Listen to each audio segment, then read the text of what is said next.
윤일현 시인협회 회장님의 인사말이 있겠습니다.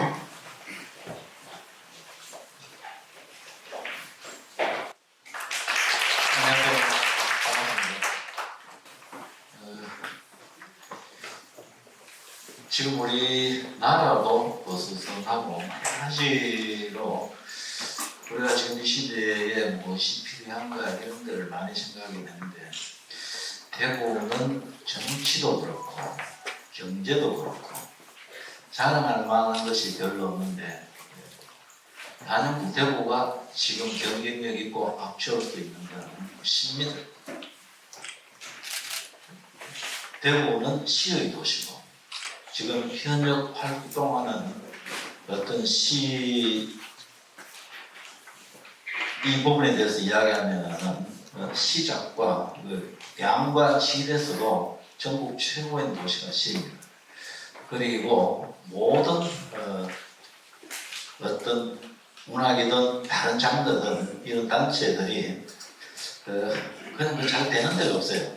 오면은 안에서 이런 문제가 있는데, 대구를 대표하는 저 밑에서부터 신진까지 모든 시인들이 다 참여해서 또 활동하는 데가 대구 시인협회입니다. 대구 시인협회는 굉장히 원래 창작은 각자가 하는 것인데, 또 이렇게 나와서 할 때는 서로 선배 후배가 위하고 끌어주고 이런 곳이 대구입니다.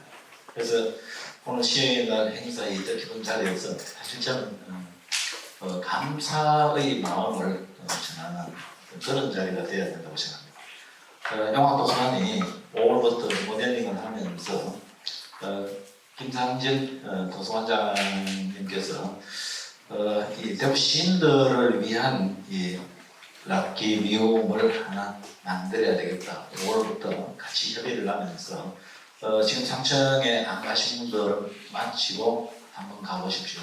이세수 선생님의 그 작품과 동영상들이 있습니다. 그래서 특별히 이 대구 시인들을 위해 이 공간을 마련하고 또 이런 자리를 기획해 주신 우리 먼저 영화도서관장 김상진 관장님을 모시고 조금 감사의 인사를 제가 드리고 또 한 말씀 드려야겠습니다. 우리 관장님 모시겠습니다.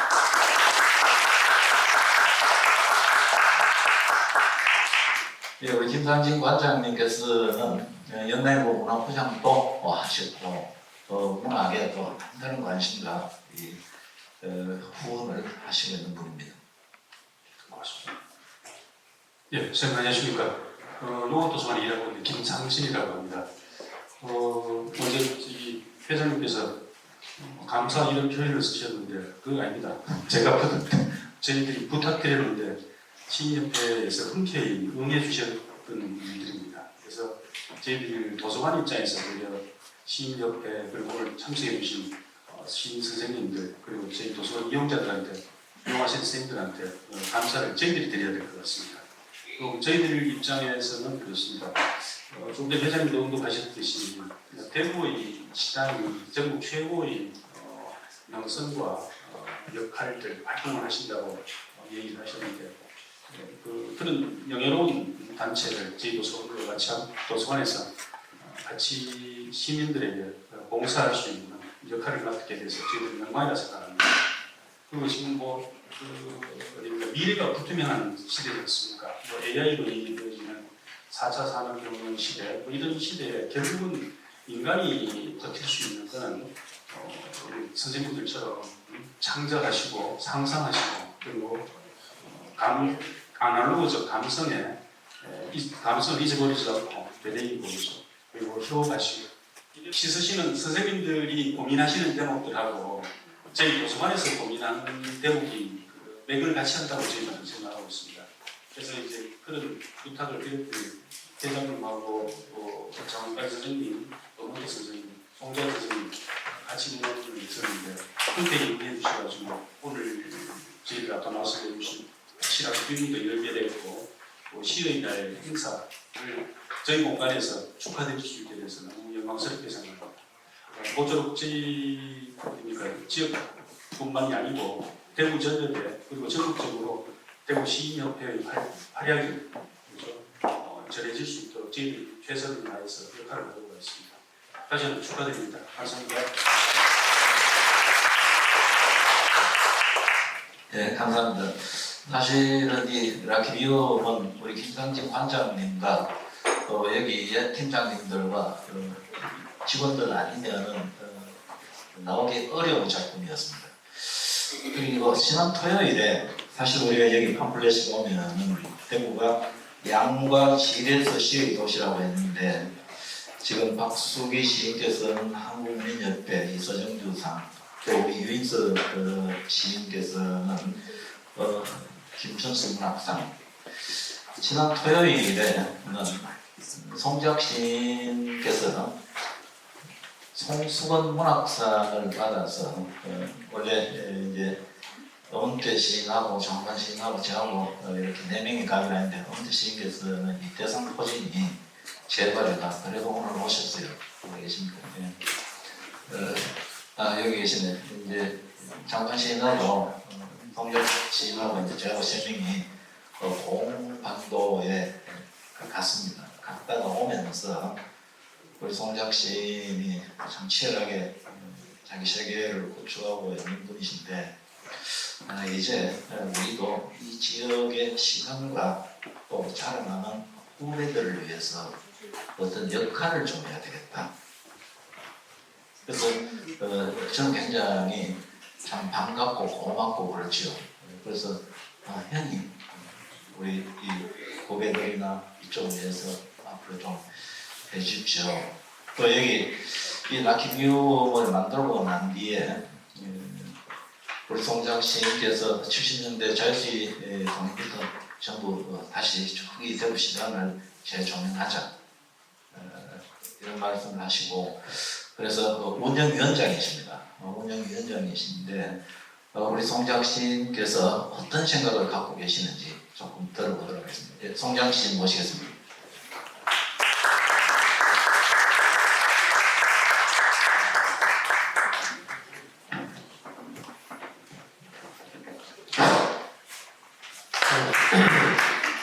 반갑습니다. 저 송재혁입니다.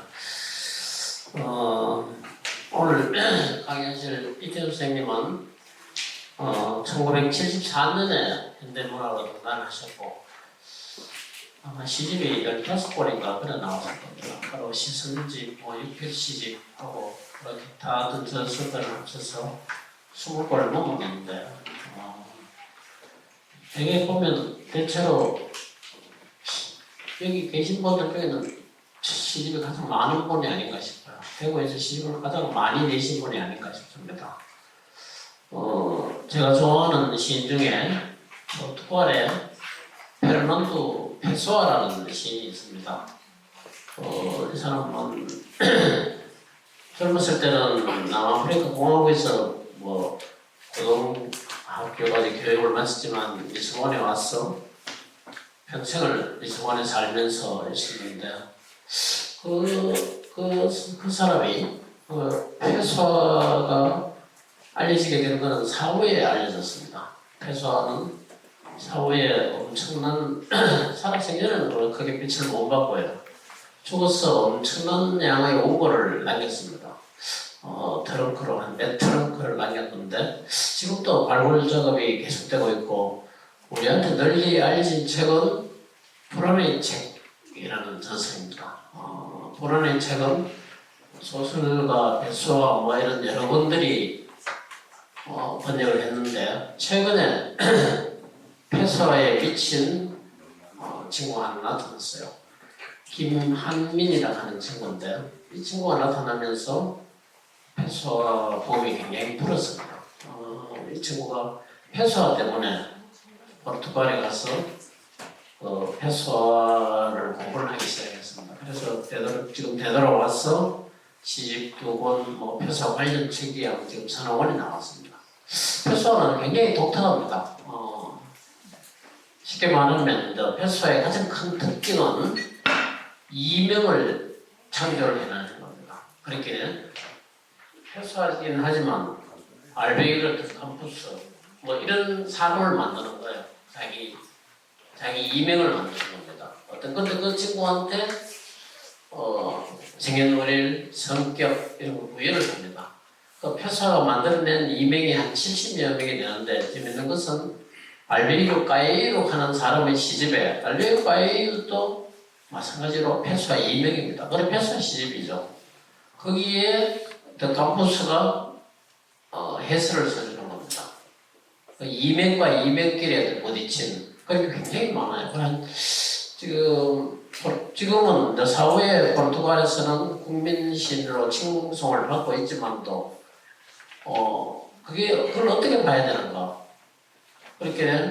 그게 그 시대를 1930년대 20세기 전반을 살아간 유럽의 어떤 지식인이 살아간 자기 나름대로 어떤 시적 전략입니다.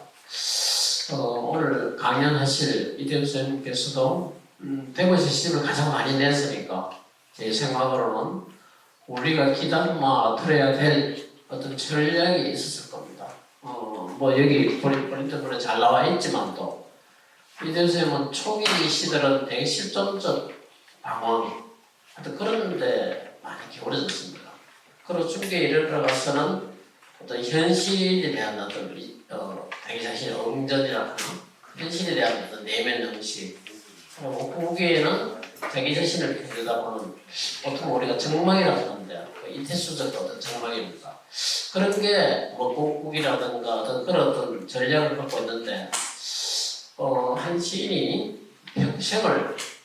평생을 몸을 바쳐가지고 시의 길이라는 거 제 생각에는 굉장히 고백을 할 것 같습니다. 되게 시를 쓰다가 젊었을 때 되게 그만두고 말고 맙니다. 그리고 처음에 어떤 시적 어떤 그런 초심적 그런 마음을 끝까지 밀고 나가는 시를 굉장히 드뭅니다. 그런데 여간 지금 이태수 시인의 경우 60이 넘어서 70이 다 될 때까지 이런 자기 자신의 어떤 시의 길을 알아갔다 하는 제 생각에는 사실 보통 사람이 할 수 있는 게 아닐 겁니다. 거기에 대한 어떤 우리가 직접 전략 그런 걸 배우는 거는 굉장히 오늘 좋은 사람들 효과라고 생각합니다. 그리고 오늘 이런 기회를 마련해 주신 태국 시인협회 회장님과 여기 용안도서관 측에 감사를 드립니다. 네.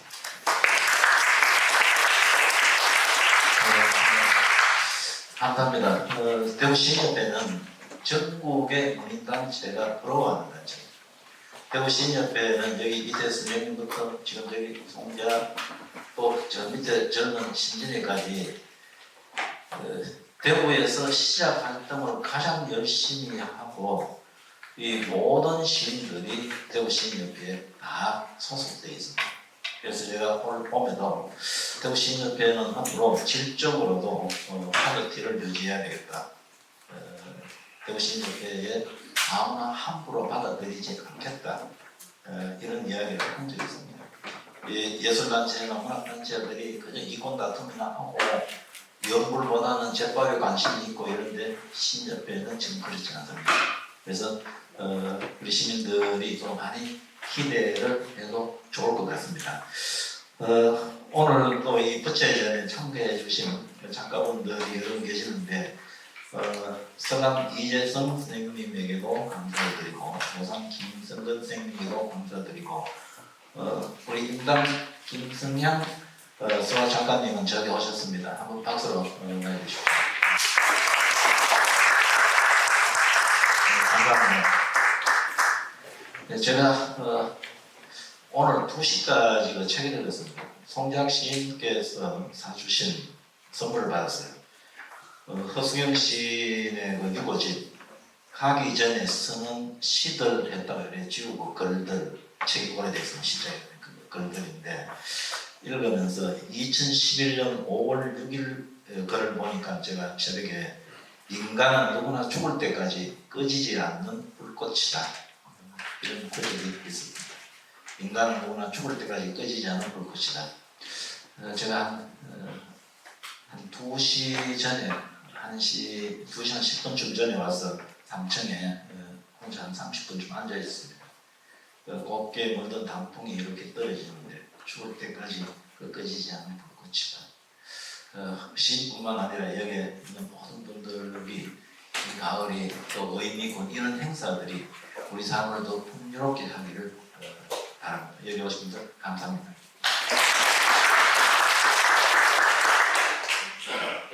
네, 협회를 위해서 많은 노력을 해주시는 유리는 회장님, 그리고 후원을 아끼지 않는 김상진 관장님께 시민과 회원의 마음을 모아서 감사드립니다. 그리고 페르난도 페소아에 대한 더 듣고 싶은 이야기를 해주신 송재학 선생님께도 감사드립니다. 다음은 최애란 시인의 시 낭송이 있겠습니다. 올해 첫 시집을 낸 시인의 목소리로 듣는 낭송은 좀 특별한 느낌이 있을 것 같습니다.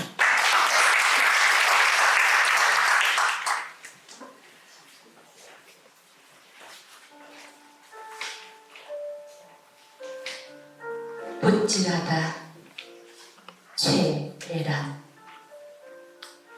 담장이 화상을 입었습니다.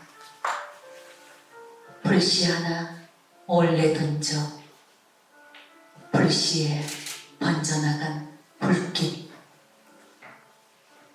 불똥앉은 골목까지 벌겋게 달아올라 나는 어디서부터 타올랐는지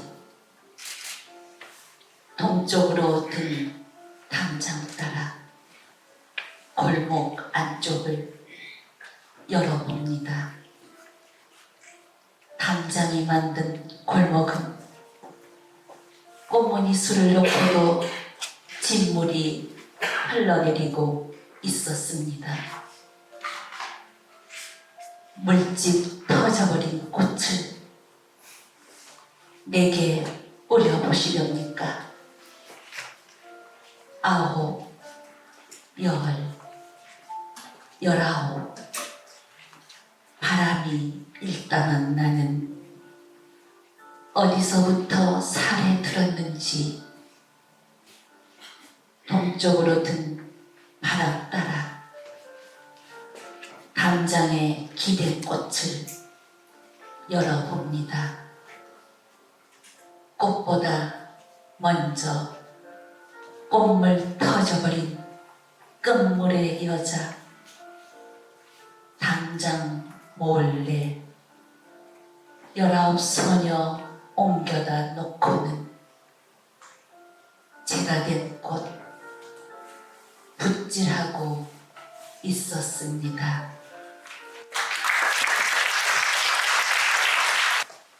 네, 다음은 원래 우리 대구시인협회에 기쁜 소식을 전해준 두 시인의 낭송을 들어보겠습니다. 먼저 김춘수 문학상을 수상한 유인서 시인의 시낭송이 있겠습니다.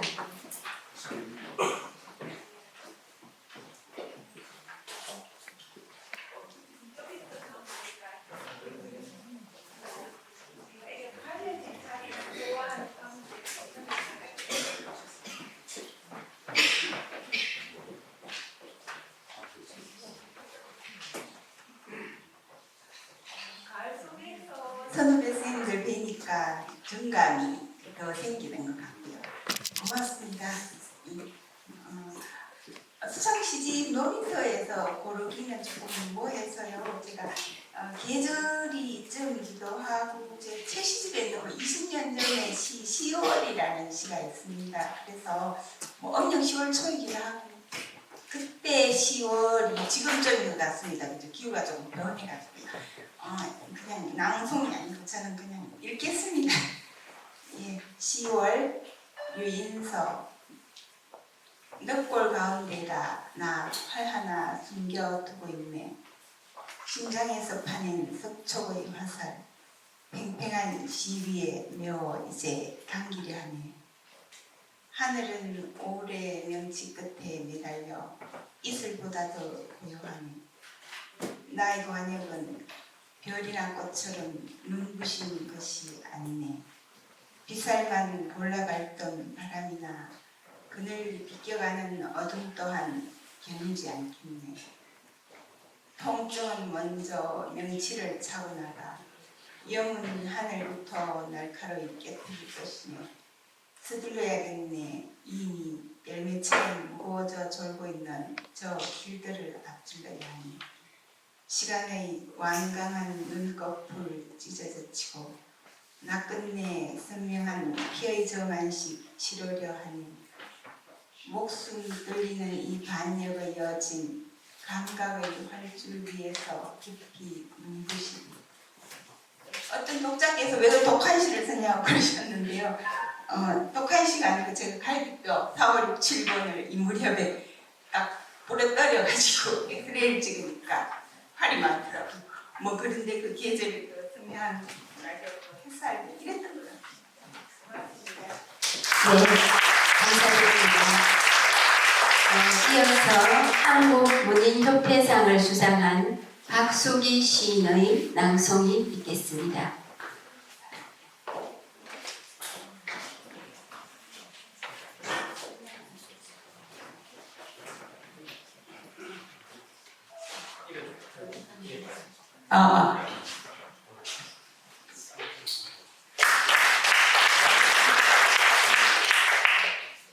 커트를 하며 박수기 확 쳐져 있어. 구질구질할 바에야 차라리 짧게 축 늘어진 내 의식을 잘라버리렵니다. 어느 의식은 길이만큼 생각 또한 길어지기 일쑤였어. 세팅으로 탄탄히 말아 올린다 해도 쭉 처지는 의욕. 머리칼도 이제 꽤 지쳤나 봅니다. 웨이브 하나 없는 삶. 꼿꼿이 서지 않아 화학약품에 의존하는 나이인지라 이젠 모든 것을 짧은 쪽에서 바라보고 싶습니다. 헝클린 생의 아득한 뒷부분까지도 커트를 하면 조금이나마 커버될 수가 있을지 확 쳐져 있어. 작년뿐만 아니라 소리 없이 들어눕는 게으른 내 의식조차도 시푸른 그대 감각으로 확 쳐져 있어. 반듯한 가르마 하나만 남기고 감사합니다. 네, 고맙습니다. 낭송을 해주신 두 분 시인께 감사드립니다. 마지막 순서입니다. 항상 주인공은 마지막에 등장하죠. 오늘 시의 날을 맞이해서 나의 길, 나의 시라는 주제로 특강을 해주실 이태수 시인님을 모시겠습니다. 박수로 맞아주십시오.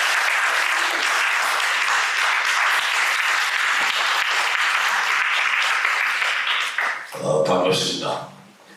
오늘이 가을 좋은 날 야외로 사람들이 많이 갔을 겁니다. 근데 여러분들께서는 좋은 데로 가지 않고 지하에 또 재미없는 시 낭송이 있었습니다만 문학 강연하고 재미가 없거든요. 와주셔서 대단히 감사드리고 또 제가 하는 이야기가 주제가 나의 길, 나의 시인데 여기 노래로 시가 노래로도 성격이 됐습니다만 나의 시 이런 주제로 얘기를 하기 때문에 또 한편으로 보면은 자기 이야기를 하기 때문에 상당히 쑥스럽고 또 민망스러운 면이 없지 않습니다. 또 그리고 한편으로 보면은 이 시인들도 많이 계시고 문학에 대한 고견을 갖고 계신 분들이 많기 때문에 수준을 너무 낮춰서 얘기를 해도 재미가 없을 겁니다. 그래서 제 이야기가 조금 재미없더라도 들어주시면 고맙겠습니다. 제가 몇 해 전, 하기야 뭐 이 나의 길, 나의 시에 대해서는 한 2년 전에 어느 시 전문 잡지에 한 7개월간 연재를 했던 거고 또 어떤 잡지에는 한 200장의 기준을 하면 120개 정도로 압축해서 나온 데도 있고 70개 정도 압축해서 나온 데도 있습니다만 여기는 오늘 1시간을 넘기지 않는 범위 안에서 간추려서 15권의 시집까지를 대충 주마간상격으로 훑고 지나가겠습니다. 혹시 저 시에 대한 관심이 계시는 분들은 조금 참고가 됐으면 하는 기대도 해봅니다. 몇 해 전에 저 부산에서 저 시로 노래로도 부르고 낭송도 하고 강연도 하고 이런 자리를 한번 가진 적이 있습니다. 그러니까 공연 편식의 그 오락 강연이었는데요. 이때 어떤 분이 저한테 부산에 계신 분인데 오래전이나 지금이나 별로 안 변했다고 얘기를 하더라고요. 그래서 사실은 제가 시도 별로 달라지지 않고 사람도 별로 안 달라진다 이렇게 얘기를 들었습니다. 그 이야기는 다른 말로 해서는 사실 변해야 사는 시대에 잘 변하지 않으면 시대에 많이 처질 수가 있습니다. 그리고 시도 시집 낼 때마다 새롭게 다른 말을 해야 되는데 저는 일관성 있게 간 쪽이라서 어떻게 말하면 아주 비판적인 그런 이야기일 수도 있구나 하는 생각을 했습니다. 근데 사실 제가 표현하지 않는다고 하지만 일찍부터 글 쓰는 걸 다 타이프라이터로 썼거든요. 옛날에 신천도 광명 아파트 시절에 누가 간첩이라고 신고까지 할 뻔했습니다. 왜 그러냐면 제가 보통 술 마시고 12시 넘어서 집에 많이 들어가니까 넘어가서 시내에 옛날에 이제 크로버 타이프는 탁탁탁 칩니다. 치면은 흡사 요즘은 뭐 간첩 크게 안 나겠지만 간첩이 뭐 한밤중에 급식 보내는 걸로 오해를 받을 수 있지 않았나 하는 생각이 듭니다. 그래서 타이프로 문구를 쓰면 집에 쓴 글을 신문사에서 그 문성공들이 옛날 활판시대 때 이게 옆으로니까 세로로 써야 되는데 문성공들이 깨끗이 해가지고 헷갈리고 옆으로 돼서 헷갈린다고 내리다지로 써주세요. 이런 주문도 받고 있습니다. 그리고 그 뒤에 노트북이 나오자마자 저는 모든 걸 다 사인하는 거 외에는 다 노트북으로 온 걸로 씁니다. 그래서 우리 신문사에도 우리 신문사는 옛날 신문사입니다. 1991년부터 볼펜을 다 없애고 노트북을 다 지급을 하면서 노트북을 하고 데스크 만약에 문화부장, 사회부장 기자들이 쓴 게 올라오는 걸 가지고 수습을 다 하는. 그래서 완전히 컴퓨터 시스템으로 바뀔 때 제가 그 당시 문화부장이었는데 문화부 먼저 시범교육을 해서 순차적으로 오퍼레이터를 붙어서 하고 문화부만 순차적으로 해서 편집국이 다 컴퓨터 시스템으로 바뀌게 했던 기억이 납니다. 부장국 중에는 할 줄 아는 사람이 저밖에 없었을 뿐 기억이 납니다. 그리고 제가 자동차로 대구 우리 중에 가장 먼저 몰고 다녔거든요. 그 욕도 많이 먹었습니다. 시순한 사람이 자동차까지 몰고 다니냐고 포원이 원 시절입니다. 포원이 두부터 해서 르망 뭐 하여튼 이렇게 쭉 와서 유치원까지 차를 쭉 탔는데 욕하는 사람들이 나중에 한 7년 뒤쯤 되니까 자기도 차 몰고 다니더라고요. 그래서 어때서 변하지 않았고 또 어때서 고속적이고 아주 고운한 것 같지만 새로운 물결을 받아들일 거니까 빨리 받아들였다는 말씀을 드립니다. 제가 변명이지만 그래서 어쩌면 변화의 상당은 현대의 삶의 덕목에는 늘 제가 일정한 거리를 유지한 채 조금씩 바뀌면서 살아왔다는 생각이 들고 시승기의 성향은 특히 그랬던 것 같습니다. 자연스러운 변화는 예외지만 시류나 유행을 쫓아가는 길을 늘 경계하면서 이 길을 들었을 때 조심을 버리지 않으려고 했습니다. 그래서 아직까지 그 70일이 그림자의 그날 실전 차례기가 다닙니다만 그때서부터 지금 시작 시점 15번째까지가 가장 기본적인 중심하고가 초월이라는 문제로 이렇게 계속 흐르고 있습니다. 약간씩 변모가 있지만 그렇게 왔다고 볼 수가 있습니다. 그렇다고 해서 제가 시대의 흐름을 외면하거나 현실에 둔감하다는 얘기는 사실은 아닙니다. 평생 직장이 저 35년 동안 매일신문사에 있었습니다만 평생 직장이 신문사였고 마지막 10년 정도는 대학의 국문과 겸임 교수로 겸해서 강단에 이제 현대시도이라든가 현대문학사라든가 시창작 시도라든가 이런 걸 하면서 살아왔습니다만 신문사 일은 극히 시장판이라고 관여를 할 정도로 세속적인 쪽으로 시경을 건드리는 아니면 안 되는 그런 생각을 했기 때문에 현실 감각을 요구하는 그런 직장 생활을 했다라고 할 수 있습니다. 그래서 저는 12시 이전까지는 이게 미디어 문장이라고 하는 거는 누구나 쉽게 빨리 이해할 수 있게 불특정 다수를 향해서 하는 글이 미디어 문장입니다. 신문 기사라든가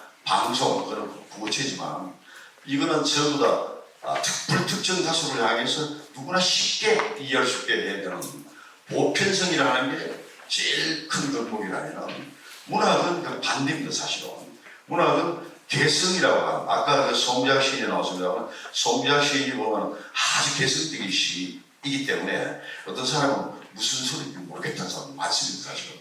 근데 사실은 문학은 극도로 개성이 중시되는. 그래서 저는 신문사 생활을 하면서 제일 바쁜 1990년부터 99년까지 2년 터울로 시집을 한 것이 그때 제일 바쁠 때입니다. 그 문학과 세상에서 5분이 나온 적이 있는데요. 바쁘다고 못 쓴다는 건 거짓말이고요. 근데 아무튼 이중생활을 하지 않으면 안 되었다는 말씀을 드립니다. 말하자면 낮에 신문 기자로서는 불특정 다수를 향한 보편성을 제한하고 돌아와서 심야에는 혹은 아침 일찍 일어나서 내 개인으로 돌아가야 되는. 그래서 두 개의 얼굴과 두 개의 마음으로 살아야 했던 점을 또 말씀을 드립니다. 감기가 이제 나아갔는데 좀 심해가지고 저 집사람이 뜨뜻한 물 마시면서 괜찮습니다. 이상적 경제에 다다르기 위한 내면 탐색을 지속하는 데 무게가 실렸다는 사실인 것 같습니다. 더구나 그 탐색은 정신적 지향처를 할 수 있는 추상적인 이상향, 유토피아, 무릉도원 이렇게도 표현할 수 있습니다만 그 길을 향한 초월의식과 연계되어 있다. 비판적인 시각으로 현실을 바라보면서 새로운 변화를 꿈꾸기도 했지만 그보다는 개인적 정서적인 꿈의 세계에 무게중심을 부은 것은 문학에 대한 저 나름대로 우리 관점 때문이기도 합니다. 언제나 현실의 뿌리를 두면서도 어둡고 황량한 지금 여기의 세계보다는 밝고 투명한 다른 세계 또는 이상 세계를 향한 꿈을 꾸어왔다고 할 수가 있습니다. 큰 문맥으로 보면은 그렇게 관로를 쳐볼 수가 있습니다. 그러나 이는 비루한 현실을 비켜서는 게 아니라 그 극복을 위한 역설적 접근이나 완곡한 표현의 소산이었다고 할 수가 있습니다. 1970년대 후반부터 줄곧 현실의식의 정서와 상황의식의 정서와 이런 걸로도 그 당시 그 문학필도 여러 번 썼던 것 같습니다만 라고 하는 그 명제를 일관되게 유지해왔다고 할 수가 있습니다. 초기에는 대학 시절을 포함해서 같이 등장한 그 초기까지는 그 실존적 방황이 거듭되는 가운데 주로 현실 세계에서 원래의 진정한 자아를 겉도는 삶의 내면 중국을 그리면서 꿈꾸기를 통해서 현실 초월을 모색했다고 할 수가 있습니다. 황량한 현실과 상처있고 방황하는 소외된 자아에서 벗어나기 위해 비상을 시도하는 자유롭고 순결한 영혼의 꿈이 주저를 이루면서 초월적 이지의 이지 그리고 또 상승 이미지 위로 올라가고 싶은 그런 상승 이미지를 끌어당기고 있습니다.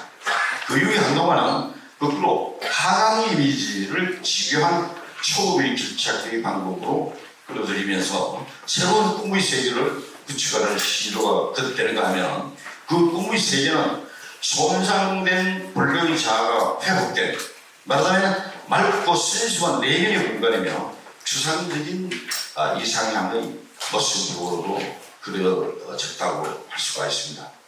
그러나 여전히 그 초월의 길은 보이지 않는다는 좌절감을 비껴설 수가 없었습니다. 그래서 꿈의 공간에서 인간의 세계로 방향을 바꿔서 나 마틴 부버라는 철학자 영향을 좀 많이 입었습니다만 나라고 하는 너와 나는 언제까지나 타일 수밖에 없는 그렇습니다. 그래서 나라고 하는 문제를 두고 파고드는가 하면 또 신과 인간의 중간 지점에 자리매김하면서 초월에 다다른 존재로서의 그라고 하는 객관적인 그라고 하는 존재를 측정하면서 찾아 나서기에 힘을 기울였다고 할 수 있는데요.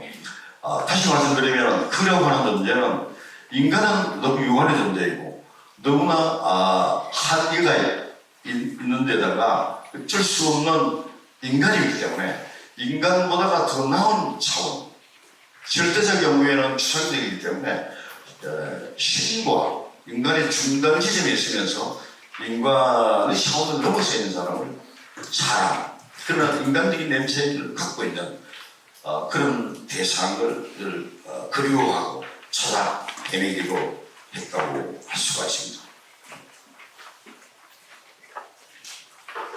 특히 형이상학적인 명제이기도 한 그에 대한 추구는 한동안 지속됐습니다만 이번부터는 상승 이미지하고 하강 이미지를 교차시키는 쪽인데요. 상승과 하강 이미지를 교차시키면서 무화된 꿈을 다시 일으키고 잃어버린 말과 길 찾기를 하는데 이 사락다리라고 하면 올라갈 수도 있고 내려갈 수도 있습니다. 그래서 상승 이미지로 하강 이미지. 그래서 사락다리 목표의 꿈이라고 제가 붙였습니다. 꿈을 일으키고 그런 사락다리 목표의 꿈을 통해서 끊임없이 가인눌림을 강요당하는 황폐한 현실로부터 벗어나 자유롭고 따스하게 꿈꿀 수 있는 정신적 이상향을 구축하는 데 저력이 됐고 또 인물부터는 둥그름의 지향이 그 핵심을 이뤘다고 할 수 있습니다. 둥그름에 대한 걸 약간 부언을 하자면 우리는 둥글에서 태어났습니다. 어머니의 모태가 둥그렇고요. 물론 탁구공처럼 동그랗지 않지만 어머니의 뱃속이 둥그렇고 태어난 데가 둥글에서 태어났고 또 이제는 화장 가고 수목장 가고 심지어 등장까지 하는 시대로 바뀌게 되겠지만 우리가 돌아갈 때도 다시 자연을 탐구하는 둥그름 무덤의 현상도 둥글입니다. 둥근 대로 돌아갑니다. 그리고 또 둥글다고 하는 거는 우리가 먹고 사는 생명을 유지하는 것도 보면 우리 곡식 쌀이든 보리쌀이든 좁쌀이든 강냉이든 다 동그랗지는 않지만 둥근 형상을 하고 있습니다. 그 생명이라고 하는 것은 둥근과 때리에 아플 수 없는 함수관계를 갖고 있는 거죠. 그리고 또 원불교에서는 그 상중이 큰 원을 하나 그러는데요. 원이라고 하는 것은 둥글다고 하는 것은 완성, 마지막으로 다다르고 이런 것을 이야기하기도 합니다. 그래서 이런 것을 복합적으로 아울러 생각하면서 둥그름의 지향을 했다고 할 수 있습니다. 그리고 제가 한때 1996년부터 한동안 한 1년 약간 넘게 안동이라는 고장에 가서 직장일 때문에 가신 적이 있는데요. 그래서 유림의 고장을 불리는 안동의 정서와 뿌리식 또 선비정신 등을 어디까지나 이방인의 시각으로 나는 안동 사람이 아닌 외국 사람으로 우리 시기 거불동인데 거불동에서 중앙 그 고속도로를 달려서 안동을 시계 방향으로 돌아서 다시 유튜브로 돌아오는 그 과정 7개월 동안 쓴 시들로 안동심표라는 시집을 낸 적이 있습니다만은 이때도 역시 어디까지나 선미식이라든가 유립들이 갖고 있는 등복을 받들면서 어디까지나 내가 아는 척하지 않고 이방인 입장에서 그랬다 이렇게 볼 수 있고요. 돌아와서는 세기말입니다. 1999년 그때는 여러 가지 시대들도 암울했고 세기말의 어둠. 그래서 또 그 얼마 전에는 1997년에는 외환위기라고 하는 아주 우리가 미증류 정말 참혹한 그런 시련을 겪었습니다만 겪으면서 더군다나 이 세기말을 겪으면서 그때는 이제 내 마음의 분간이라는 시를 그렸는데요. 어려움을 겪고 있는 사람들을 향해서 조그맣고 따스한 가슴 열기 이런 거 쪽으로 물론 앞에 말하는 상승 이미지나 하강 이걸 복합적으로 아우면서 그렇게 갔던 것입니다. 또 한편 2000년대로 새 세기에 들어서면서부터는 마음이 만들어내는 자연과 그 시원 속에서 이슬 방울이나 얼음꽃과 같이 조그마하고 투명하며 아름다운 세계를 집중적으로 꿈꾸는 시를 쓰기도 했던 것 같습니다. 이거는 뭔지 얘기하냐면 세상이 너무 부실하고 어둡고 무겁기 때문에 작지만 맑고 깨끗하고 투명한 세계를 그래서 그 당시 시가 보면은 내가 꿈을 속으로 들어가서 세상을 보기도 또 내가 물방울 이슬방울에 대해서 풀잎을 매달리고 이런 구절들이 막 나옵니다. 그래서 저희 시에 보면은 도체 또 꿈이라는 말이 많이 나옵니다. 지금까지도요. 또 그 사전은 지금까지도 마찬가지인데 사실 이 꿈이라고 하는 것도 많이 나오는 것도 제 삶하고 연결가 되어 있습니다. 저는 하루 때부터 꿈을 눈만 감았다고 꿈을 꿔요. 낮에는 밤이죠. 아직까지도. 그래서 어떨 때는 와이프가 깜깜 다른 방에서 놀라가지고 내가 토토를 치고 가는데요. 꿈속에서도 강연을 하면서 토토를 치고 이런 적도 있고 그러는데 아무튼 저는 그 꿈속에서 살아왔기 때문에 그래서 시에 자연스럽게 꿈이라는 말도 많이 나오는 것 같습니다.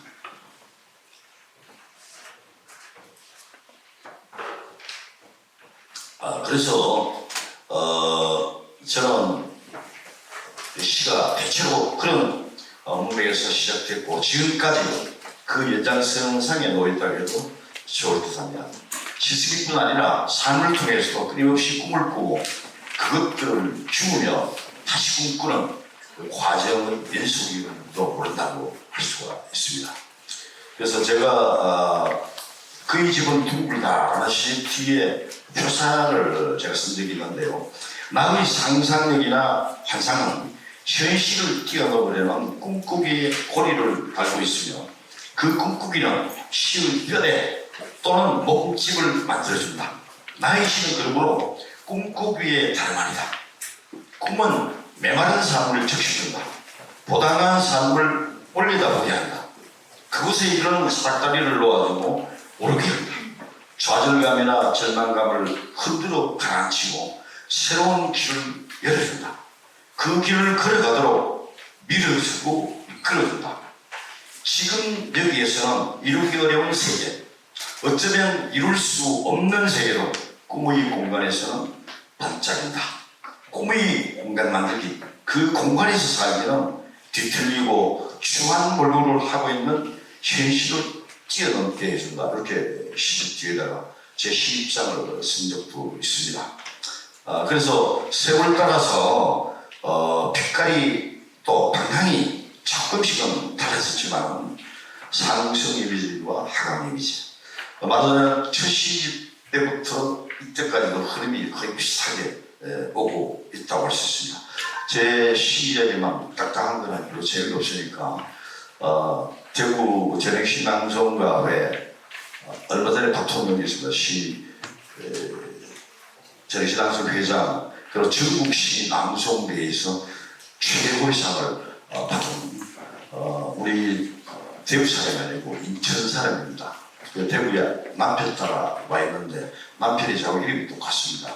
태수. 김태수가 나는 이태수인데 오늘 오재현 씨가 깜짝 출연을 해서 달빛 속의 별들이라 제시를 한번 감상하겠습니다.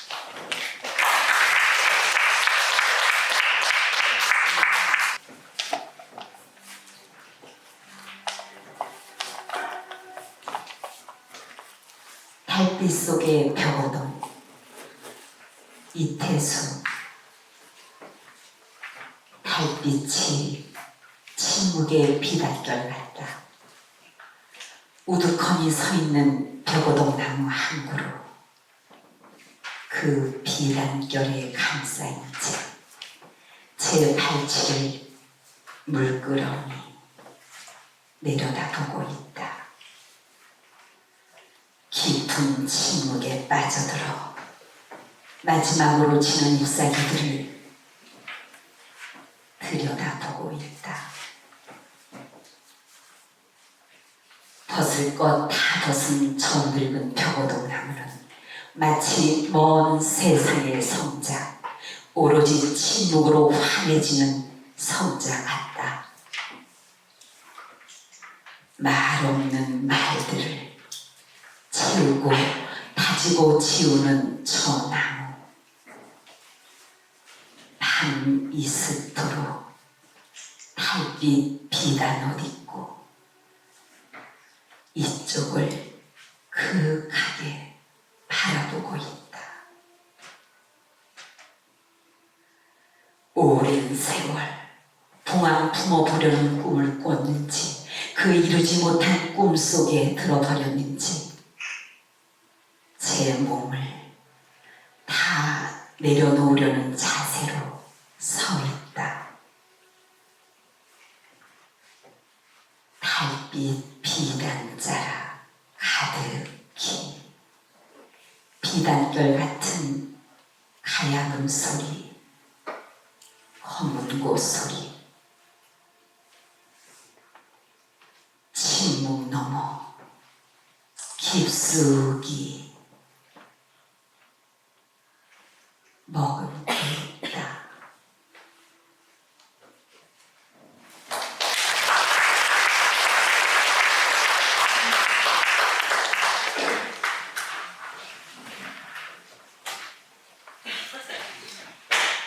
네, 이 시는 제가 침묵을 중심 파도로 한 시집 두 번 낸 적이 있습니다. 침묵의 푸른이랑이라는 시집하고 침묵의 결, 침묵의 푸른이랑이라는 시 중에 한 편입니다. 다시 돌아가서 초기 시부터 약간 돌아보겠습니다. 제가 초기 시에는 실존적 방황이나 낭만적 우리 비전에는 헤매의 빛깔이나 음산하고 공포스러운 우리 암시적 한기력 등이 두드러져 있다고 볼 수가 있습니다. 자아를 잃고 가상으로 떠내려가면서 살아가는 자신에 대한 성찰과 소외감이 중심을 이루고 있는 점도 그렇습니다. 시 낮술과 연작시 그림자 그는 그 예로 들 수 있습니다만 최시집 그림자 그늘에 실린 대부분의 시들은 해설에서 고려대 김규선과 지적하고 있듯이 건조하고 황량할 뿐인 일상의 외부 세계와 그 안에서 방황하는 정신의 자화상들이라고 할 수가 있습니다. 연작시 그림자의 그늘의 경우 제목이 암시하고 있듯이 일상의 흐름 속에 부침하면서 알 수 없는 것으로 표류하는 현실적 자의 그림자가 현실적 자와 스스로의 주체로서 자신의 현실을 제어할 수 있는 힘을 가지지 못한 채 오히려 그 그림자에 끌려 어두운 방황을 거듭하는 내면의 얼굴, 그것이라고 할 수가 있습니다. 를 투사시키면서 진정한 내 얼굴을 잃어버린 아픔을 그린 기록들이다라고 할 수가 있습니다. 나의 삶으로부터 유리되는 가상, 나의 가상이 내 그림자도 빛이 있을 때 나를 빛이 비추고 해서 그림자가 생겼는데 나의 가상인데 나의 삶으로부터 유리되는 가상이 나를 대신해서 삶을 경유하고 나는 그 그림자의 그림자, 다시 말해서 그 그림자의 그늘에 지나지 않는다라고 하는 인식을 하게 됐던 거죠. 이 실존 철학의 바탕이라고 말씀드렸습니다만, 그래서 그런 인식으로 역설적으로 그런 시도를 했다고 할 수가 있습니다. 또 나술이라는 시라고 하는 시는 그런 분위기와 상통하면서도 스스로 삶의 일을 삶과 또 내 삶을 둘러싼 상황과의 동적인 관련에 적극적인 이의를 설정함으로써 구체적인 현실의식의 시향을 예고 발표했던 것 같습니다. 낮에 마시는 술이 프로디면서 한 장부터 해서 마지막에 12장까지 나옵니다만 12장이 끝나는 게 아니고 마음대로 낮에 술을 마실 때까지 마시는 그 현실의 아픔. 이건 70년대적인 그 정치적인 상황하고 연결이 되어 있습니다. 그렇게 볼 수가 있습니다. 그리고 이제 그 이후에는 대사회의 관심이 조금씩 좀 더 들어가서 그림자의 그늘에서 발걸음을 좀 옮기게 되는데요. 그래서 상승 이미 쪽으로 더 이렇게 나아간 쪽이 우울한 비상 올라가는 시집작업이 그렇습니다만, 두 번째 시집 우울한 비상 꿈에서는 제가 그 표사에다가 꿈에게 퍼덕이는 날개를 달아주고 싶다라고 적은 바 있는데, 말을 비천하게 만드는 현실에 좌초되면서도 그 암울한 상황을 비관적인 눈으로 바라보면서도 밝고 자유로우며 사랑으로 가득 찬 내일을 향한 꿈을 버리지 않으려고 하는 그런 안간힘이었다고 할 수가 있습니다. 이 때문에 끝없이 절망하면서도 그것을 초국하려는 완강한 몸짓으로 비전이 없었던 실존적 방향에 상승 이미지를 부여하는 양상을 연출하게 됐던 겁니다. 또한 이 시집에는 진정한 말을 향한 갈망이 번져 있기도 하며, 때로는 망나지 풋풋한 아침이 되고 싶다. 이거를 가옥으로도 만들어주고 여기에 낭송한 사람들도 과거에는 좀 많이 하던데요. 이 시에서 드러난 바와 같이 거기서 뛰쳐나오려는 열망이 더 강렬해지면서 동적인 이미지와 어휘를 낳았다는 것도 사실입니다. 적적인 데서 조금 동적인 이미지를 더 구사하려고 했던 무렵이었던 것입니다. 그래서 20대의 관념적인 세계에 대한 천착, 또 30대 초반의 비극거리는 현실에 대한 고통과 그 초국을 향한 터널을 지나기를 거친 다음, 그 다음 다다른 지점이 바로 세 번째 시집 물속의 푸른 방이라는 역설적인 세계입니다. 우울한 비상의 꿈은 위로 올라가는 거라면 물속의 방이라는 비현실적인 방이죠. 내려갈 때까지도 더 내려오는 그런 쪽입니다. 이 시집에 실린 작품이 다 그렇다고 할 수 없지만 걸어가야 할 길이나 다시 찾아야 할 꿈이 설정되고 그 이전보다는 다소 밝고 맑은 세계를 드러내는 방향 감각도 오히려 하강 이미지를 추구하면서 더 찾게 됐던 것 같습니다.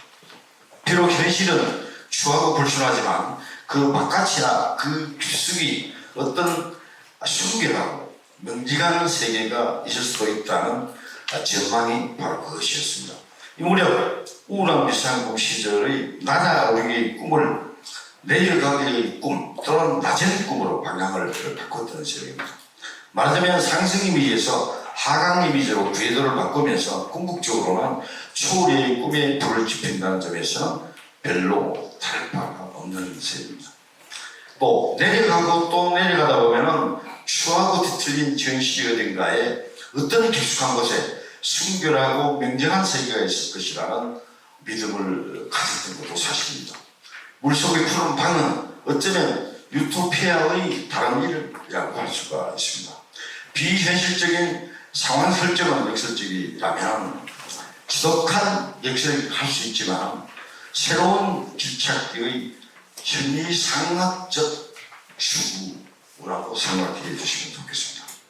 그러나 내려가기를 아무리 가능해도 궁극적으로는 꿈은 꿈으로만 자리매김할 뿐이라는 비극적 인식을 떨치지 못하기도 했습니다.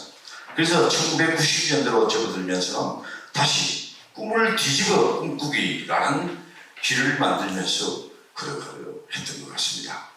일종의 안간힘이기도 하지만 꿈을 뒤집어 꾸기에 이르는 동안의 고뇌를 거꾸로 말해 볼 수가 있는데요. 이 같은 정신적 떠돌기의 궤적은 시집 제목들이 어느 정도 암시하고 있다고 볼 수 있습니다. 첫 시집이 그림자의 그늘, 또 두 번째 시집이 우울한 비상의 꿈, 세 번째 시집이 물속의 푸른 방, 네 번째 시집이 안 보이는 너의 손바닥 위에 라는 제목을 보면 그런 빛깔을 어느 정도 묻히고 있다고 볼 수가 있고, 그리고 그 이후에 1993년에 나온 꿈속의 사닥다리, 그 다음 시집인 그의 집은 둥글다, 또 아까 잠시 보겠지만 안녕시편, 또 세기말에 나온 내 마음의 풍랑, 또 있을 밤을 떠난 어른 꽃, 또 회화나무 그늘, 회화나무 그늘 10번째 시집입니다만 나오기까지 꿈을 꾸는 양상은 옹졸한 듯 반드시 그렇지만 않았다는 말씀을 드릴 수 있을 것 같습니다. 여태까지가 10번째 시까지 한 세트로 볼 수가 있습니다. 그림자의 그늘에서 좀 추상적인 데서 회화나무 그늘까지 10번을 내면서 한 묶음으로 묶어냈다 이렇게 볼 수가 있습니다. 사실 그런데 이 안 보이는 너의 손바닥 위에라는 네 번째 시집에서 보면 꿈을 뒤집어 꾸기, 즉 꿈의 무한한 빛깔을 묻히거나 꿈풀이의 꿈으로 풀이될 수 있는 마음의 그림들을 담고 있는데요. 이 시집을 내면서 표사에 쓴 글이 있습니다만 나중에 참고해서 나중에 보시면 좋겠습니다. 조금 역설적이지만 그 배경은 역시 꿈과 현실의 괴리감이었습니다. 이 무렵부터 더욱 내려가기와 낮은 꿈꾸기로 길찾기가 다시 시작돼서 꿈을 뒤집어 꾸기로 이어지는 또 하나의 비애와 마주쳤던 때이기도 합니다. 그래서 다시 이르게 된 지점이 그라고 하는 것과 너를 급여하며 인간적이면서도 인간의 한계를 뛰어넘고 그러면서도 절대자보다는 인간에 가까운 존재인 그를 목말라 하고 멸망하는 길을 나서게 됐던 겁니다.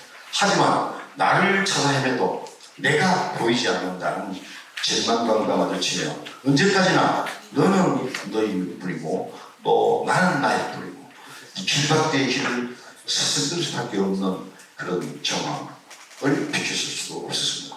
이 무렵의 적지 않은 시편들은 무기력하고 상투화된 현대인의 결핍을 충족시켜 본래의 자리로 되돌려줄 정신적 희곡의 대상으로서의 그를 찾아가는 수가 있습니다. 특히 그 과정의 험난함과 애틋함 속에서 성광처럼 어둠 속에 묻힌 길들을 찾아내는 것이 바로 그라는 사실을 역설하기도 했던 거죠. 그리고 다섯 번째 시집의 꿈속의 사닥다리에 오면은 역시 그 연장선상에서 무한의 꿈을 다시 일으키고 상승작용을 모색하는 사닥다리 높이의 꿈, 잃어버린 말과 줄찾기에 주어졌던 것 같습니다. 이때부터 내 꿈에는 중심 잡기의 여유가 어느 정도 개입되기도 했고 안 보이는 길이 흐릿하게나마 모습을 드러내고 잃었던 말들이 차츰 되살아나는, 또 그래서 그 공간이 조금 넓어지는, 또 따스함과 부드러움에 닿게 그런 경험도 하게 됐던 것입니다. 그런가 하면 기교나 재질 없기보다는 수수하고 무덤덤한, 그러면서도 깊은 눈을 뜨는 가급적 단순화되고 입과 가지를 떨쳐버린 그런 소유를 만들고 그 속에서 보다 맑은 시를 찾아보려는 꿈에 연결 고리를 달아보려고 했습니다. 제 초기 시는 좀 남해다는 말을 들었지만 시를 또 쉬우면서도 혹시 희망사항이지만 빙산처럼 가라앉는 부분이 더 많도록 만들려고 하는 노력을 했다, 그런 말도 되어 있습니다. 꿈속에서 닭다리는 그런 열망의 묶음이라 할 수 있으며 종래어는 달리 상승 이미지와 하강 이미지를 복합적으로 아우르고 구사하는 그런 데 있다고 볼 수 있습니다. 그래서 이제 이 꿈속 사자짜리 이후에는 그의 집은 둥글다라는 시집을 냈는데요. 이때 자석에서 제가 보다 맑고 아름다운 꿈의 공간으로서의 마음의 집을 빚고 그 속에서 살고 싶어 해온 열방의 저림들이다 라고 지금 바가 있습니다. 이 시집 성격을 어느 정도는 드러내서 말했다고 할 수가 있습니다. 그리고 7번째 시집이 그 안동시편은 안동에 한동안 머물면서 쓴 작품들인데 7개월 동안 이제 안동을 돌면서 시계 방향을 돌면서 쓴 시입니다. 그래서 유림의 고장으로 불리는 안동이 거느리고 있는 고즈넉한 정서, 그 앙철에 완강하게 자리매김한 불의식이나 도도한 선비정신과 마주치면서 빚어진 저 정신의 그림들이었다고 할 수가 있습니다. 자연과 떨어져 살고 물질 문명에 짓눌려 살아가는 삭막한 현실 속에서 보다 고양된 삶을 찾아나서는 길비에서 꿈꾸기와 주물들 낮고 따스하고 부드러운 세계를 향한 노래들이었다고도 할 수가 있습니다. 이방인으로서의 안동 두들기 잘 안 보이지만 높고 깊게 흐르는 듯한 습비정신 두들기가 하나의 은밀한 밑그림을 이루고 있다고도 할 수가 있습니다. 그리고 8번째 시집 내 마음의 풍란. 여러분 풍란 잘 아시죠? 풍란은 뿌리가 흙을 향해 있습니다. 그리고 거슬이 나 있는. 그래서 세기 말에 우리가 이제 외환위기, 소위 IMF 체제 속에서 굉장히 그 고통을 겪었습니다만, 그리고 세기 말적인 어둠과 겹치면서 그때 우리가 정신적으로나 또 경제적으로 사회적으로 저 거슬러 있다. 그래서 내 마음의 풍랑이라는 시집을 내게 되던데요. 그래서 이 시집에서는 앞의 시집들이 안고 있는 명제들을 복합적으로 아우르면서 뚜렷한 가치관의 부재와 지시를 담기 어려운 미군 같은 삶에 대한 성찰을 저로 담았다고 할 수가 있습니다. 이 때문에 나를 둘러싸고 있는 풍경들의 일천함, 또 현실의 비성함으로부터 벗어나려는 조용하지만 완강한 머무림 같은 또 거기에 대한 강렬한 그리움 같은 것들이 묻어 있다고 할 수가 있습니다. 이 몰입에는 친숙한 것과 쉬운 부분으로 낯익은 세계를 그리고 있는 듯한 외양 속에 그 반대로 트인 오솔길을 보여주고 안으로 다스리는 현이 상학적 고뇌, 더 나은 삶의 추구와 추울 이지를 드러내고 싶어 했던 것 같습니다. 그래서 등단 30년을 맞아서 발간한 9번째 시집 이슬 방울 또는 얼음꽃 이라는 시집은 줄기차게 천착해온 서정적 자아의 본질 탐구, 초월적 진리인 그에게로 다가가는 간절한 몸짓, 그러나 거기에 가닿지 못한 속세의 번부가 겪는 실존적인 불안과 우울 등이 주저를 이루고 있다고 할 수가 있습니다. 혼탁한 세상선의 길과 그 가운데서 꿈꿔보는 초래의 길 사이에서 서정적 자아는 비틀거렸지만 어둡게 주저앉아 있는 현실에 대한 반발의 정신을 잊지 않았다고도 할 수가 있습니다. 이 무렵에는 자연과 대상 앞에서 한없이 자세를 낮춰 겸손해진 시적 자아가 텅 비운 마음속을 현재의 탕류를 거슬러 올라 맑은 데 흐르는 시원에 이루고자 하는 강력한 욕망으로 채우면서 생명력 있는 서정시를 쓰고 싶어 했던 것 같습니다. 주제도 2가지로 요약할 수 있습니다. 혼탁한 세상살이의 일상적인 길과 그 혼탁한 세상살이 가운데서 꿈꾸어보는 초월적인 길이 그것입니다. 이 두 길 중 비본질적인 길을 할 수 있는 일상적인 길을 벗어나고 뛰어넘어서 본질적이고 이상적인 초월의 길을 추구하려 했던 것 같습니다.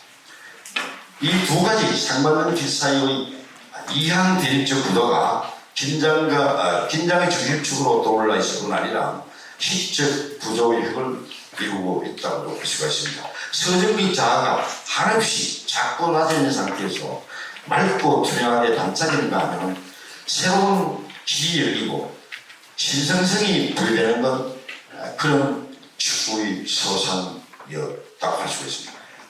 다음에 인용하는 제 시집 이스방을 좀 어렵고 깊어진 이 표사를 잠시 읽어보겠습니다. 우리의 정신문화는 적지 않은 사람들이 우려하고 있듯이 앞으로 나아가기보다는 세월이 흘수록 흐려지고 있는 걸까. 문학의 전망은 현실의 진단이며 그것이 바탕이 된 우리 삶의 전망이라면 그런 무거운 생각들을 들킬 수가 없다. 그러나 장래가 어둡다고 지금 여기 주저앉아서는 안 된다. 오히려 달라진 문화적 환경에 대한 반발의 정신을 동력으로 삼는 시기가 필요하리라. 하리라고 어떡하나 해요. 끊임없이 비인간화에 맞서면서 마주치는 것들에 대한 이해와 사랑, 그 깊이 들여다보기와 끌어안기가 풀어야 할 매력들이 아닐까 한다. 시대를 박차고 오르거나 거슬러 가더라도 신성한 언어와 정신의 깊이와 높이를 지키고 새롭게 이끌어내려는 시인들을 만나면 세상 옥빛을 내리게 되는 까닭도 거기에 있다. 그리고 그 다음 시집의 회양나무 그늘이라는 3세트의 마지막 시집이라는 여기서는 주로 시적 행로가 내면의 어둠에서 자연 속 이 그늘로 나오는 가정의 경기를 표출하는 데 지어져 있습니다. 만산에는 그림자의 그늘에서 회한한 그늘로 관념적이었던 그늘이 구체적인 그늘로 바뀌게 된 셈입니다. 조금 거창하게 말하면 내면적인 자아가 자연에 놓이는 자아로 이해하는 사유의 변주득이라고 할 수가 있습니다.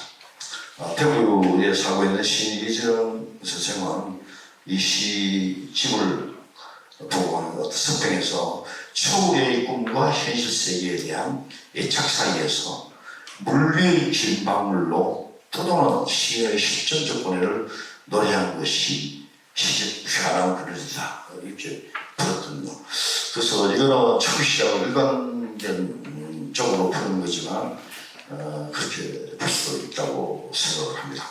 한없이 자기나 주기와 자가지기를 통해 불신하고 푸른 세계를 뛰어넘으려는 초래의 꿈과 오래 열망해온 그에게 다가서려는 몸짓은 낮으면서도 완강한 빛깔을 띠는 건 제 시가 끌어안고 있는 밑그림으로 여전히 작용하고 있다라고 볼 수가 있습니다.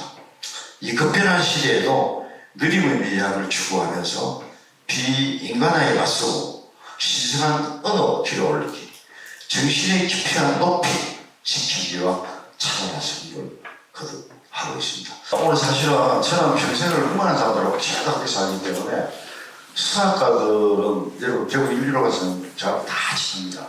그래서 노래도 들려줬으면 좋겠지만 아까 올 때 보니까 들려주는 대로 가고 보겠고 피아노도 없고 그렇기 때문에 사실은 첼로도 무반주 첼로로 하려면 되게 어렵거든요. 그렇게 했습니다. 그러면 제가 그 시 쓴 것 중에 이제 노인 티를 확 내는 시가 하나 있습니다. 지나가고 떠나가고 또 나를 가까이 있는 사람도 나를 배신하고 가고 이런 것까지 포함되어 있습니다만 우리 오재현 선생님을 모시고 이게 제일 마지막에 하면 좋겠지만 너무 뒤쪽을 하면 제 얘기가 취할 거기 때문에 오재현 선생님을 모시고 지나가고 떠나가고 한번 들어보겠습니다.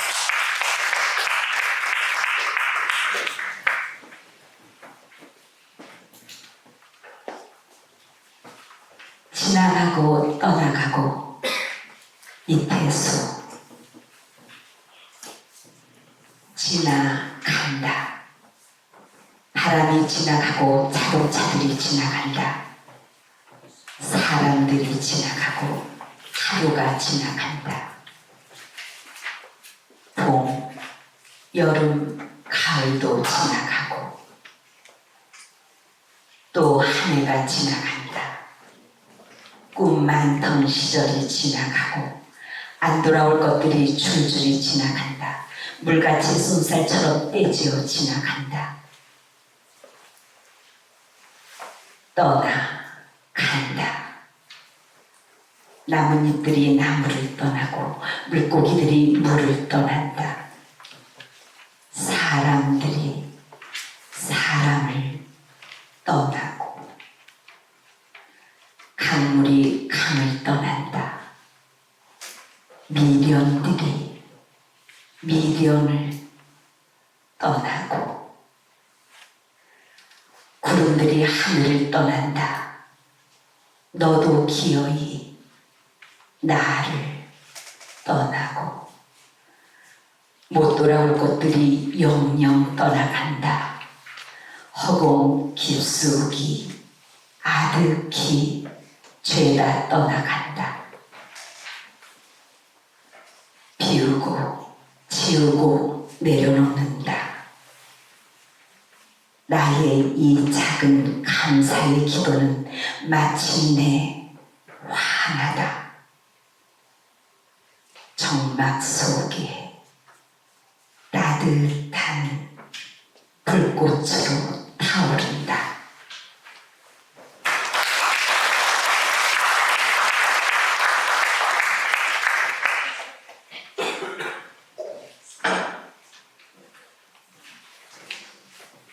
하기야 안 바뀌는 게 없죠, 세상에. 사실은요. 우리는 강가에 가서 강물로 어제 왔는데 오늘도 가서 같은 강물인 줄 알았는데 사실 계속 흘러가기 때문에 순간순간 다른 물이 지나갑니다. 사실 모든 것이 다 지나가고 떠나가게 마련이죠. 너무 미련을 가지고 붙으려고 하면 안 되니 사실 내려놓고 피우고 치우고 또 떠나가는 것에 대해서 감사하는 마음도 중요하지 않습니까? 해봅니다. 제가 11번째 시집 침묵의 품입니다. 원래는 제가 침묵의 2장으로 했어요. 또 그 다음은 침묵의 결인데요. 이라고 했더니 민음사에서 자꾸 푸른을 넣죠. 그래서 너무 하다 보냐고 침묵 1학이 나왔지 왜 푸른 1학이냐 하다가 양보했습니다. 사실은 출판사도 자기들이 장사를 해야 되기 때문에 자기 출판해야 되기 때문에 그래서 침묵의 푸른 1학이라고 했었는데 이 시집하고 12번째 시집은 침묵결. 이 두 권은 침묵의 들기와 떠받들기를 중심으로 피우기와 지우기, 내려놓기를 화두로 삼았습니다. 자신을 들여다보는 시간을 늘리면서 말에 대한 외경심이 커지기도 했던 때입니다. 신문사도 퇴직을 하고 있을 때니까요. 그래서 성서에 보면 대조에 로고스가 있다.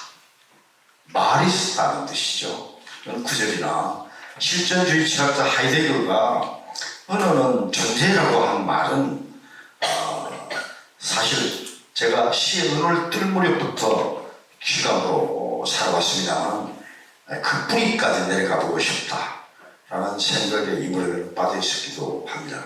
그래서 침묵에 관한 서적들을 다 섭렵을 하면서 특히 그 막스 피카르트라고 하는 사람의 침묵에 대한 아주 고견, 좀 난사하긴 하지만 좀 난해하긴 하지만 아주 깊이 파고들었던 것 같습니다. 그래서 세상의 말들이 때로는 걷잡을 수 없는 수사로 들리고 그 소음들 속을 어쩔 수 없이 헤매면서 막스 피카르트의 침묵의 형이상하게 관한 글들이 세상 마음을 사로잡고 있기 때문인 것도 같습니다.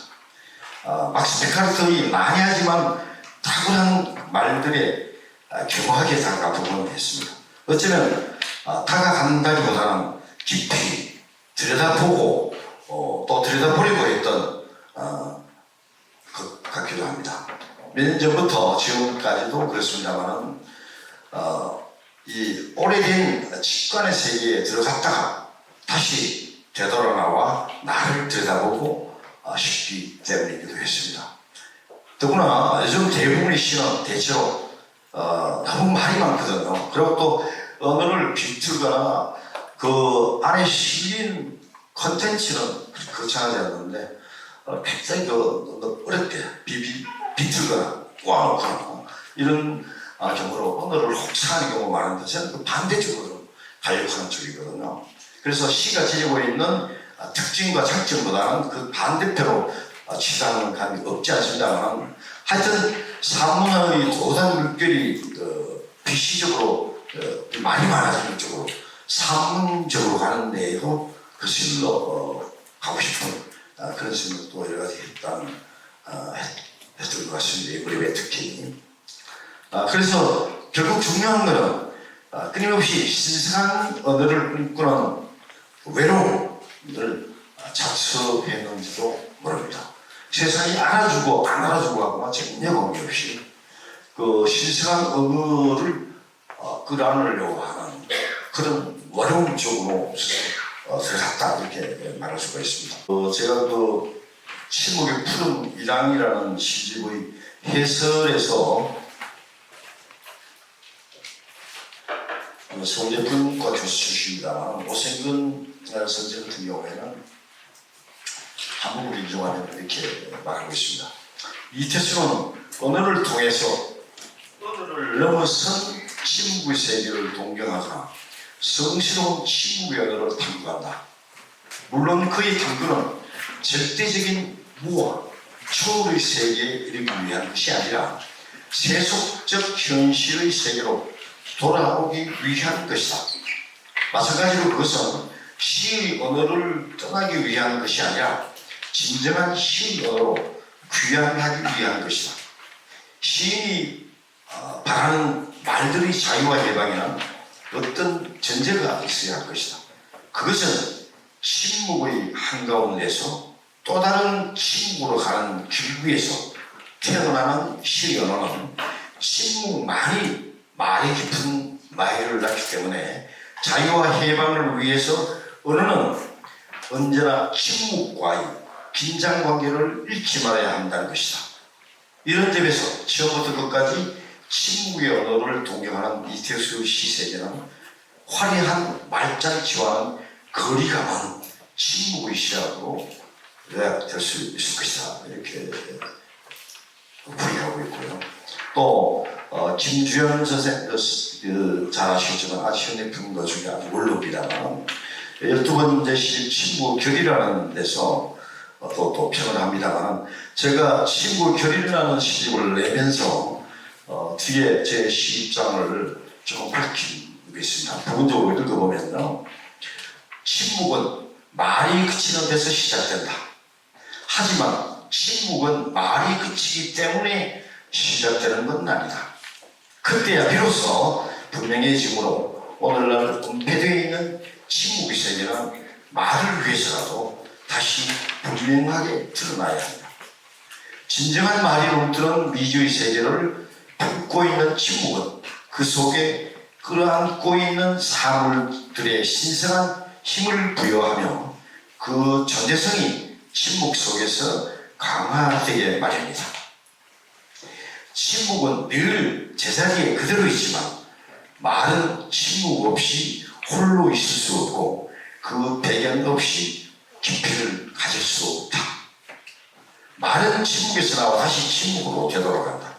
그러나 침묵은 언제나 절대적인 말을 잉태한다. 시석이란 그 절대적인 말, 신성한 말을 찾아 나서는 일, 침묵 속으로 깊숙이 들어가 그런 말들을 끌어안고 나오는 몸짓이 아닐는지. 이게 틀린지 맞는지 모르지만 저는 그렇게 생각을 해서 이렇게 썼던 것 같습니다. 그래서 이 시집 성격의 특징을 대체적으로 제가 암시했다고 볼 수가 있고요. 그 침묵에서 예술과 자연 하나 되다라는 주제로 문화평론가 김주현 선생님께서 해설을 부분적으로 인용해 보겠습니다. 그 앞에 시법이라는 제 시집장을 처음에 시 쓸 때는요 자세히 보면은 저 시집 보면은 봄부터 시작해서 봄, 1부, 봄, 2부, 여름, 3부, 가을, 겨울로 끝나고요. 겨울부터 시작하면 겨울, 봄, 여름, 가을로 끝나게 되어 있고요.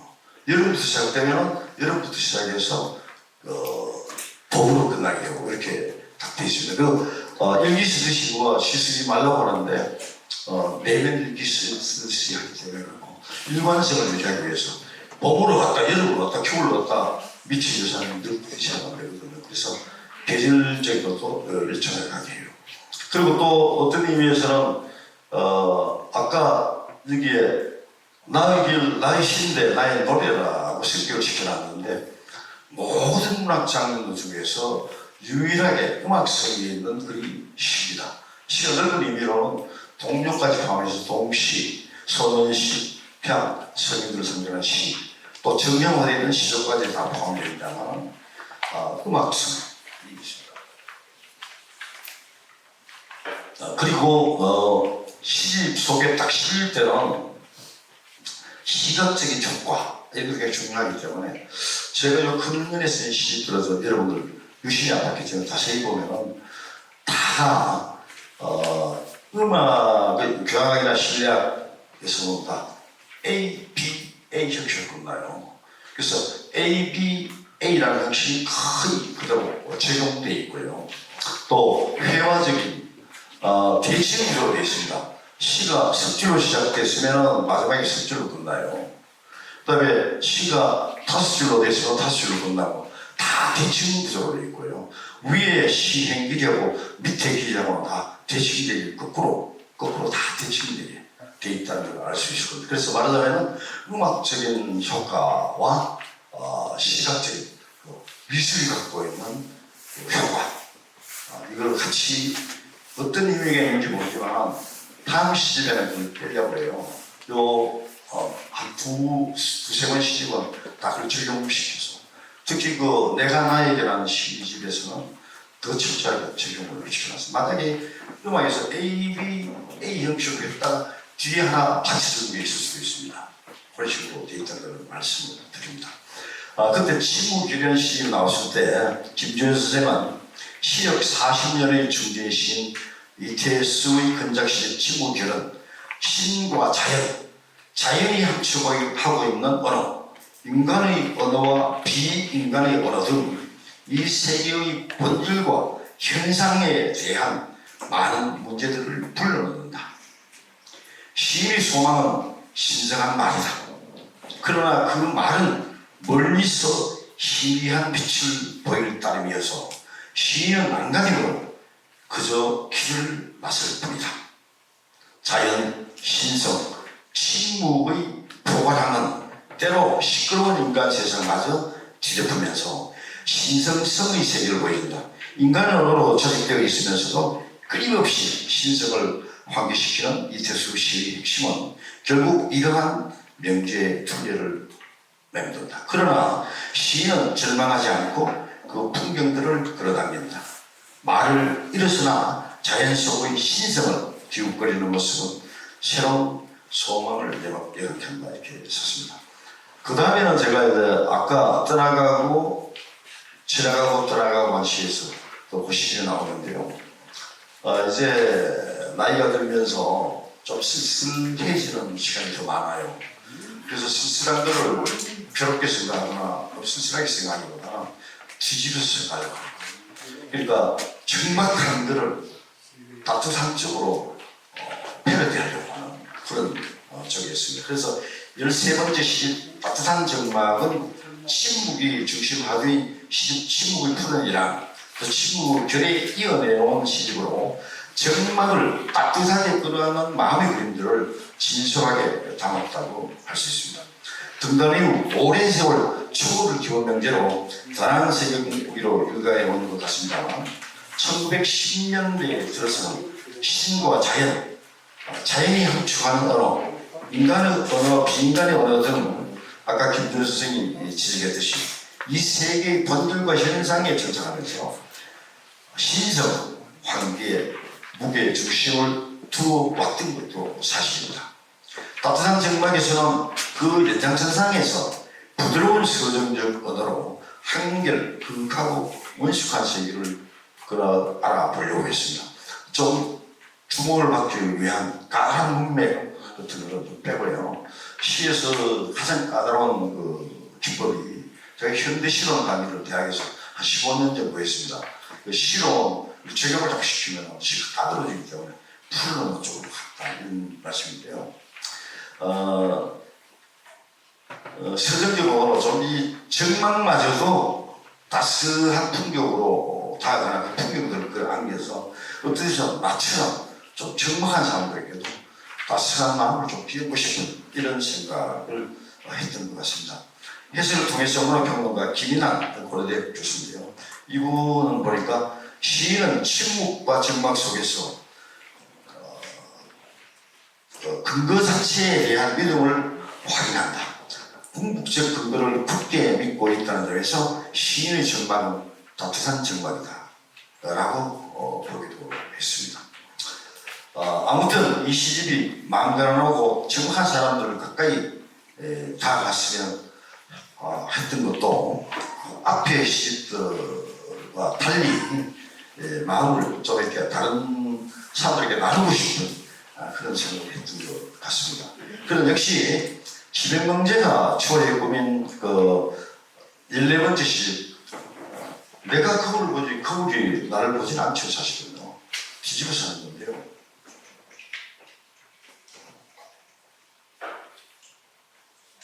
그래서 이 14번째 시집 거울이 나를 본다는 완만한 역설의 자기성찰로 자연과 내면을 넘나들면서 빚어지는 심상 풍경들을 떠올리는 한편 때로는 파토스와 에토스를 비켜서지 않고 진실하게 내비치는 그러니까 감정을 많이 절제하거나 묵혀하지 않고 했다 이런 말입니다. 그런 평가를 띠고 있다라고 할 수가 있고 또 현실과 이상 사이에는 투명하면서도 완강한 벽이 유리벽 이런 식으로 나옵니다만 가로막고 있다는 생각도 하게 됩니다. 이진욱 선생은 이 시집에서 보면은 그는 초기의 실정적 방황과 중기의 비수한 현실을 벗어나려는 길찾기를 거쳐 후기 아직 후기 아닌데 언제까지 후기가 될지 모르겠는데 하여튼 이 시점에서 후기의 침묵과 정막에 이르는 동안 시정일관 서정을 끌어안으며 추호를 꿈꾸고 있다. 그의 꿈꾸기는 이제 꿈꾸듯 말듯 시로 바뀌면서 주객의 대립과 분별을 사라지게 하고 이 변화를 통해서 시인은 서구의 논리적 분별상을 동양의 초월적 통합상으로 끌어오게 된다. 내가 거울을 보는 게 아니라 거울이 나를 본다는 전도된 진술을 통해서 시인은 직자, 대자의 위치를 바꾸고 보고 있다. 시인이 거울을 보는 게 아니라 거울이 시인을 본다는 역설적 표현은 이제 그가 기존의 분별과 판단의 창을 닫고 그냥 거기 그렇게 있는 직자 존재의 입장에 처해 보겠다는 의미로 읽힌다. 그렇게 해서 시인은 자아와 세계의 대립을 지향하고 직자, 대자의 종합을 지향한다고 부의하기도 했습니다. 사실 제가 노력했던 것도 사실 그런 겁니다. 공감입니다. 아까 시편 기법에 대해서는 그 에비 형식이라든가 시각적인 형태비라든가를 시도했다는 말씀을 드렸고 15번째 시집 내가 나에게 원래 지난해 나온 시집이 거울이 나를 본다고 원래 나온 시집이 내가 나에게라는 시 사실 흐름이 좀 비슷하게 흘러갑니다만 조금 다를 거예요. 거울이 나를 본다에서보다는 이게 내가 나에게는 주로 내가 나를 향한 쪽으로 가고 있는 그래서 자신을 들여다본 자아성찰과 자아성찰 여기에 무게중심이 더 주어져 있고 또 역시 기본 명제이자 중심 화두인 더 나은 삶을 향한 초월을 향한 꿈꾸기가 여전히 지속되고 있다고 할 수가 있습니다.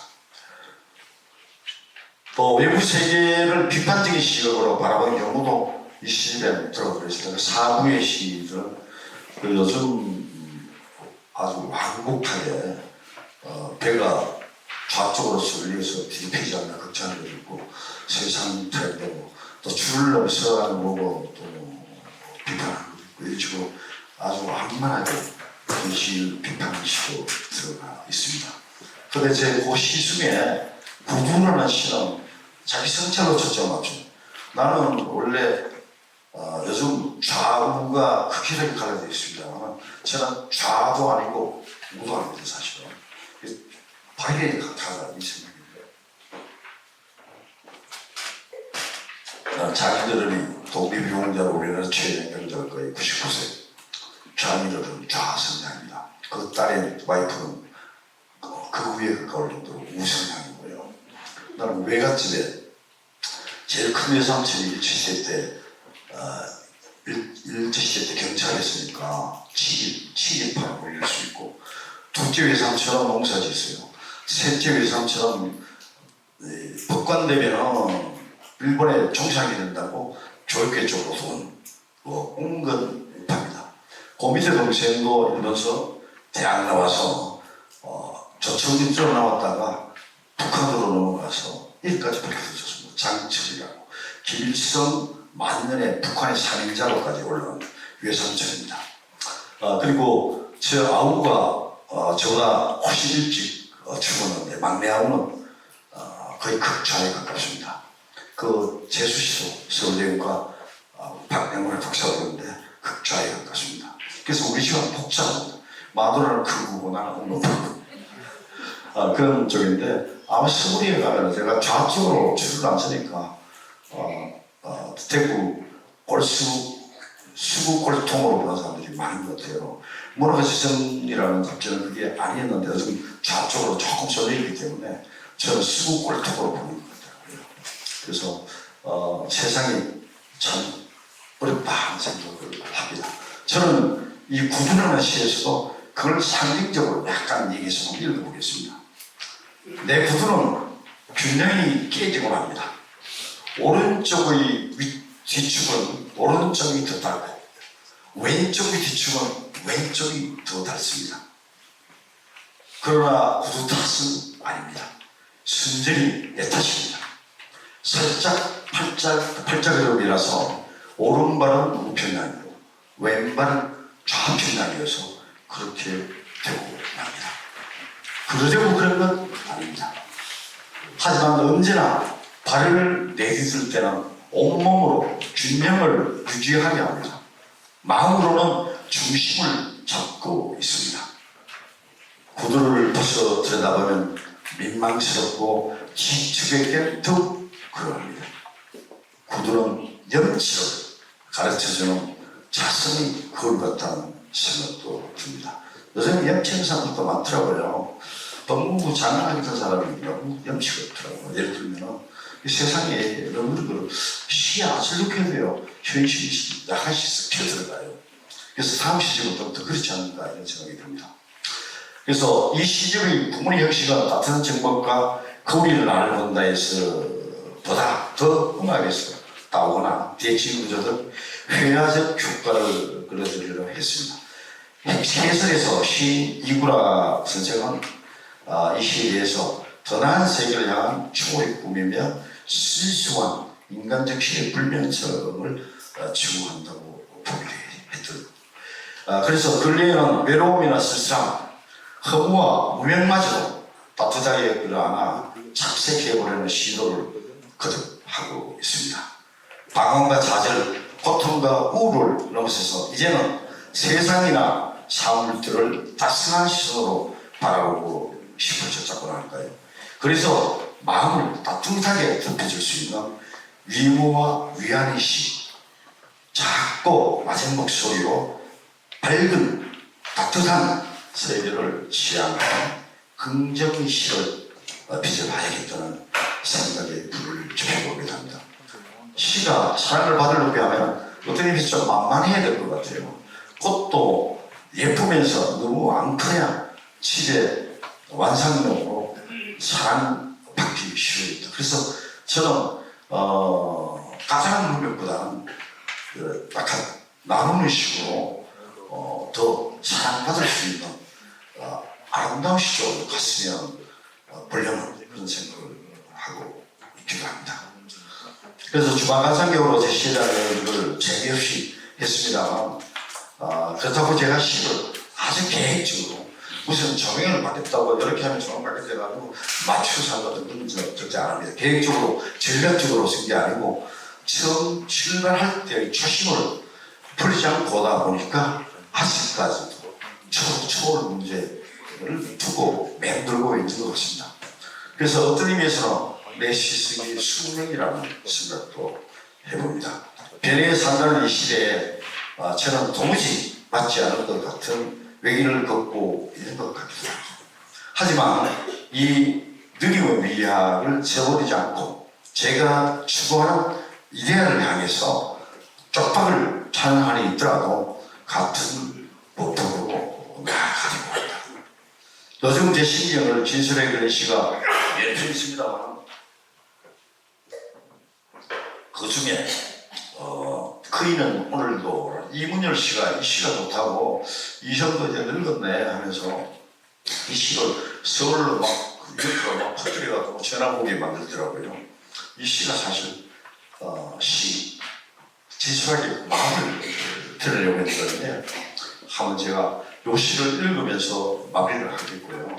또 이게 3층에 가시면 저 책이라든가 뭐 옛날에 1993년에 EBS 방송에서 50분짜리 이렇게 이태수의 문학시리즈가 나오고 있는데 그 배경은 얘기는 짠났을 것 같기 때문에 앞부분 조금 들어가고요. 2005년도에 불교 TV에서 이태수의 문학시리즈에서 50분짜리 프로그램 여러 좀 짜릿히 진행하고 시몇 편하고 이렇게 비디오 그냥 화면 나오는 걸로 도 나오고 책들하고 이렇게 돼 있으니까 안 보신 분은 나중에 한번 보시기 바랍니다.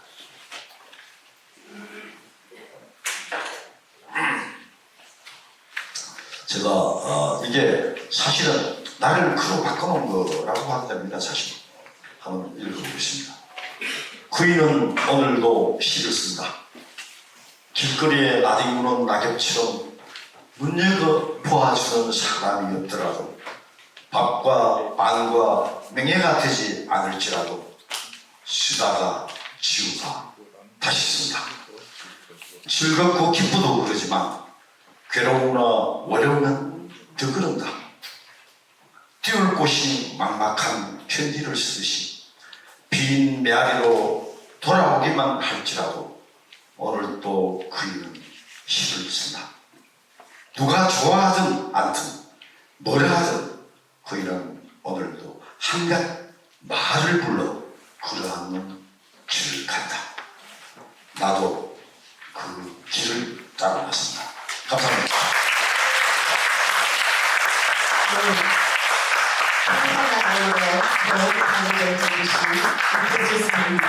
다시 한번 뜨거운 박수 부탁드립니다. 시를 쓰는 시인들에게는 매일매일이 시의 날이라고 생각합니다. 남은 가을 시와 함께 조금 더 쓸쓸하고 조금 더 높아지시길 바라며 오늘 참석해주신 여러 선생님들께 다시 한번 감사드립니다. 이것으로 시인협회 시의 날 행사를 모두 마치겠습니다.